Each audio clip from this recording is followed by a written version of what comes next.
We've actually had it from multi-states. We've had people come down from Nebraska and Colorado, and people come up from Oklahoma as well. So it's a statewide event. It's on our statewide 4-H calendar. And we call it the Northwest Judging Event, but everybody comes from the state. I'm Becky Kiser, Hays Post Eagle Radio News. And on this episode of the Hays Post podcast, we're talking about upcoming 4-H events and activities with 4-H Youth Development Agent Tamara Robertson of the Cottonwood Extension District. We are so excited to talk about some things coming up. They're just fun, but they're also based on a lot of the work that the 4-Hers do and that they're learning about, and some things that are coming up. Next week, World Water Day, which we've been hearing a lot about. And in fact, we have the water poster contest, which I get to be a judge for. I'm excited about that. That's awesome. It's hard work is what it is. It is. The kids and all of our participants do a lot of work for that. But a shout out to Stacy Minson and Holly Dickman, who help with that and run that program and do it for everybody. They do a great job organizing that. Well, tell us a little bit about World Water Day. It is lots of fun, and the kids are invited. It happens to fall, or intentionally falls during spring break, when spring break is on and kids are out of school, so they can come and really find out more about how important water is to us. Right. Yes, there's a lot of community partners that come and join us. Our 4-H water ambassadors should be there and doing some activities. Some people from my office will be there. And it's just a good day to learn a lot. And then also to be there at the Sternberg Museum is wonderful. Now, you talk about the water ambassadors. What do they do? So they focus on educational programs for our community. Some of our water ambassadors go into the schools. Some of them do programs within their own 4-H clubs with other community partners and stuff like that. So, and this is something that they are kind of have to climb the ladder to, that they're not just automatically joining. They have to learn a lot to be able to do this. Yeah, they do go through some training. They apply, they do an interview with us, and then we do some trainings with them, one here in Hays and then also one down in Great Bend with our partners down there at the Kansas Wetlands Education Center. Wonderful. That's a really great opportunity. And we're talking about, the younger people who are the leaders of our society when we look ahead. And they're the ones that are going to be dealing with, no doubt, continued water issues. Right. Yes. So the water ambassadors are 13 and older. And we ask that they join 4-H and, be an active member and be involved.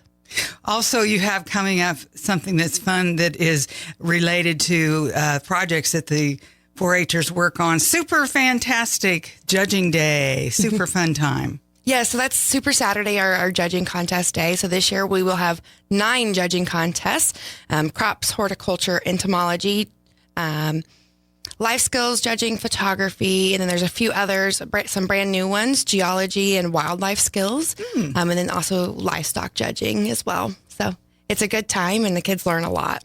Tell us about the new ones. What will they involve? So geology is basically all rocks and fossils and some other specimens and that sort. So they basically just have to ID what they are. And then the wildlife skills, kind of the same thing, looking at livestock or wildlife tracking, seeing if there's any footprints that they might identify or other items that would be related to wildlife. And then the life skills, what is that? I know that's been around a while. Yes. So we do life skills judging contests within 4-H kind of year round. It basically is what I think is common sense. So how would you wash dishes? There's a correct order on how you should do that. Can you ID sewing utensils or things that you would use to sew, or just different things like that. One of the fun ones that I remember doing in 4-H was how to cook a potato. Which is a little different, but it's still kind of fun. And then just some other random ones like IDing bugs or things like that. And do you have special judges for these areas? No, it's just our extension agents. We help.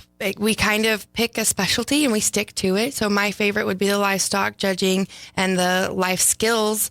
But we each kind of take one of the judging contests and we put it together and we run it. And then we kind of score the test is kind of what it looks like.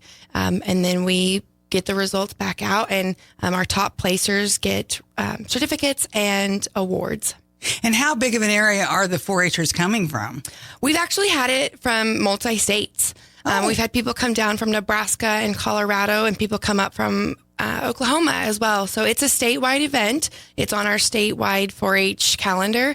And we call it the Northwest Judging Event, but everybody comes from the state. That makes it fun. Yes, it does. A lot of competition. And it's at Fort Hays State. Yes, so this year it's at Fort Hays State. They graciously let us use Albertson Hall and then also the indoor rodeo arena for the livestock judging contest. And so every other year we've kind of been partnering with Hays and Colby Community College. So it's going back and forth these last few years, and we hope to continue that partnership with them.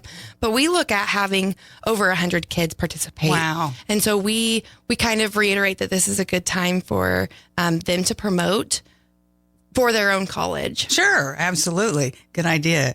The other thing we wanted to touch on while you're here, Tamara, is day camps that are available for students and 4-Hers who are homeschooled. Yes. So last year we started a homeschool day camp in Colby, and we had over 40 participants there, and we were at capacity. And so we looked at doing it here in Hays as well and seeing if we could hit some of those other homeschool co-ops.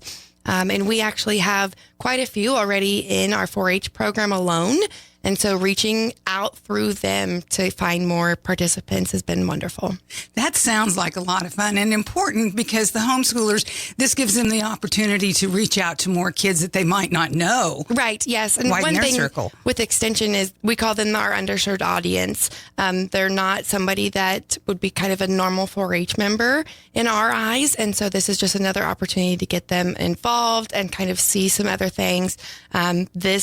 We'll focus on STEM activities, but there'll still be some like cooking and, foods and nutrition items, as well as agriculture and animal science. And is this already set for a specific date? Yes. So the one here in Hays, we have planned for April 14th.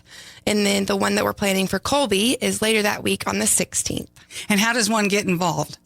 We are continuing to work on registration and stuff, but it will be shared on our Facebook page once it's ready. Okay, sounds great. Well, lots of fun things coming up. Anything else you're working on that you want to share with us, Tamara? As always, the county fair is coming up in July, and so that's one of our biggest always on your things. mind, isn't it? Yes. Yeah, it's a year-round project, but we're continuing to work on that and get everything set up for it.